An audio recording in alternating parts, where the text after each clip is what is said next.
I always dreamt about getting to that point where you're free to improvise a great jazz solo over a chord progression. You can play the lines that you want, the notes are right there and the lines sound great, you're just making music.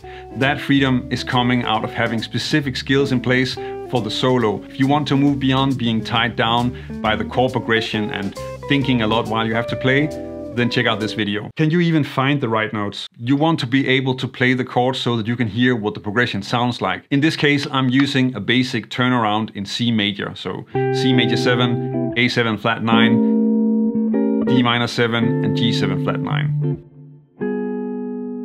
You also want to be aware of the key that it's in and the scales that are used. In this case, C major 7 and D minor 7 are both diatonic to the key of C major. A7 is a secondary dominant that resolves to D minor, so you use D harmonic minor on that. And G7 flat 9 is borrowed from the key of C minor, so the scale for that would be C harmonic minor. As you can see, it's useful to be able to understand the chord progression, know what's going on and being able to analyze it.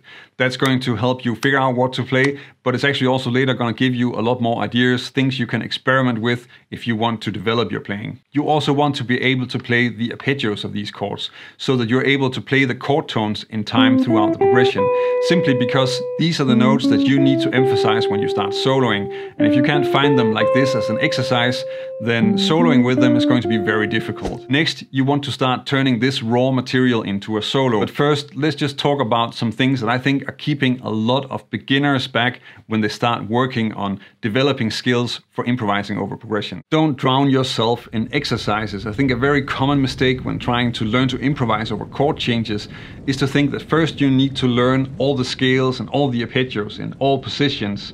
And of course, eventually you want to be able to play those, but in the beginning, I think it makes a lot more sense to really give priority to practice a few things and then also really learn to use them. Making music is what you want to be good at. That's the goal. It's not the goal to learn a lot of scales. So if you learn a few scales, like one position of the neck, and then just focus on using that and making music with that, then you're going to get a lot further. Okay, but then now make it into a solo. Once you have the foundation of scales, arpeggios, and know what the progression sounds like, then you can start working on soloing and also really nailing the changes. One of the best ways to work on playing solos is to practice writing them. So it can be really useful, for example, to take the arpeggio and the scale and then just try to write some lines that you can use in your solos. The advantage here is that when you're working on writing lines, then you are improvising over the chord progression, but you have time to go back and change things and make sure that it sounds good and you can improve on the lines that you come up with. In that way, you start building your vocabulary and your ability to play stronger solo lines. Here I'm actually writing out the lines, and that can be a really good exercise because you can really see what's going on and you can figure out why something works or why something doesn't work. But this is not something that you always need to do. It's just as useful just to sit down and try to come up with some lines, practice playing what it is you hear inside. When it comes to really connecting the solo to the chords under it, then the first approach I would suggest you use is target notes, so that you choose specific clear notes that really connect to the chord and then place those at the beginning of the bar so that it's obvious that now the chord changes. I'm not going to cover this in too much detail in this video, but there's a link to a video in the description where I discuss this solid strategy for playing chord changes. Yeah, I don't know what you think, but to me, jazz is about rhythm. I think there are many things that you can check out with rhythm, and a lot of them are complicated, and often students underestimate how demanding they are technically. I really want to work on double time, on playing 16-note lines at 200 beats per minute. How fast can you play your major scales? I usually practice my scales in medium tempo, so 8 notes at 160 beats.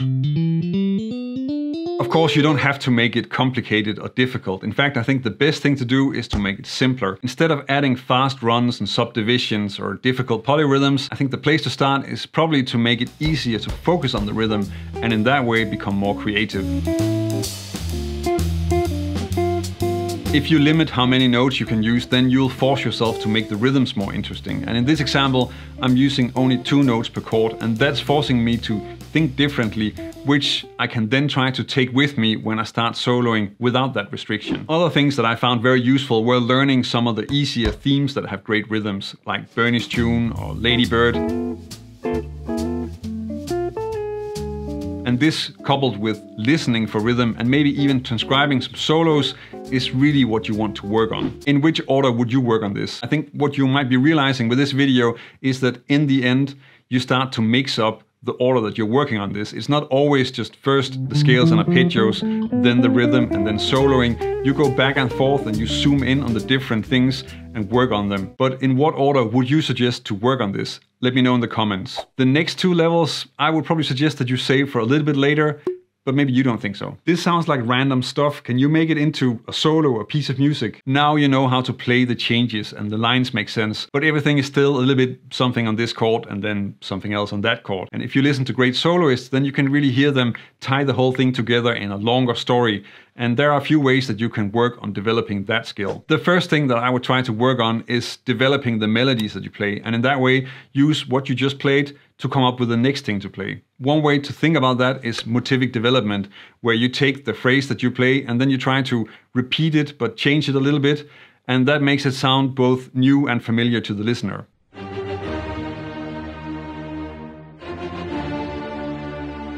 So of course you already know this famous example, but it is a great example.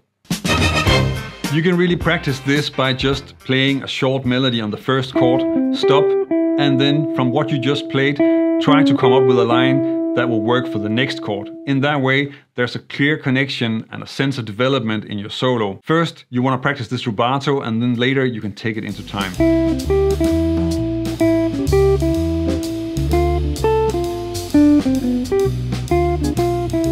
You can also think about solo phrases as a part of a conversation, so use call response to create melodies. You probably know this from blues, but you can also find some really famous classical compositions that are very clear examples. Are you ready? Okay, so just go ahead then.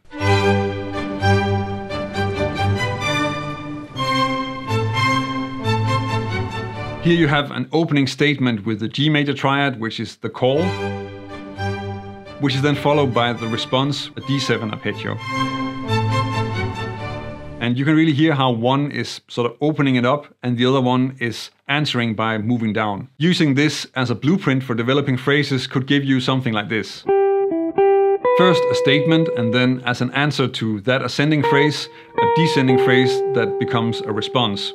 And you can keep this type of conversation going throughout the entire progression.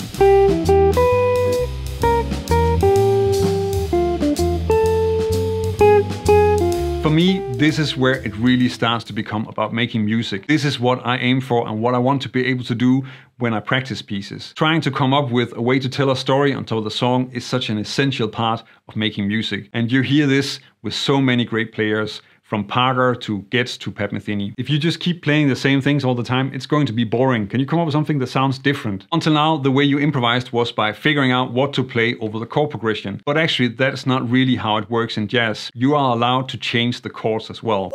This chord progression is really just a way to go from C and then back to C, and you're pretty free to take another route there, as long as you can find a logical way to get back home. You may be thinking that this is only for weird, incomprehensible modern jazz. But actually, this is something that you'll find examples of throughout jazz history, back to Charlie Parker and all the way up till now. You can experiment with this by just changing one or two chords. An example that's actually very common is to use altered dominants, because the altered dominants don't actually belong in the progression, something that we put on top of them. For this progression, a simple example would be to use a lot of parallel chromatic movement.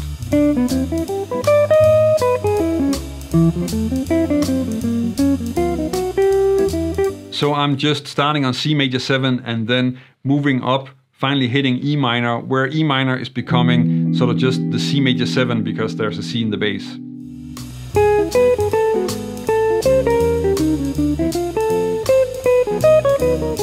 Here I'm starting with a C major 7 sharp 5, which is of course not what you expect. Then the A7 is turned into an E flat 7, and I'm also using a G7 altered instead of the G7 flat 9. Now, of course, creating suspensions when the listener expects a resolution, like the final G7 to C, is a great effect. That sounds like this.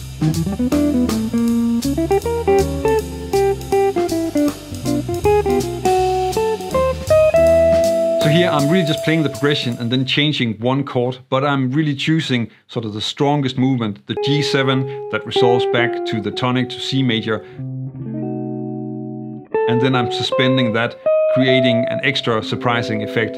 And that is how you want to improvise with the chords. Besides being free to improvise, you probably also want to start getting your lines to sound really like jazz and add the right chromatic notes and the right interesting melodic skips.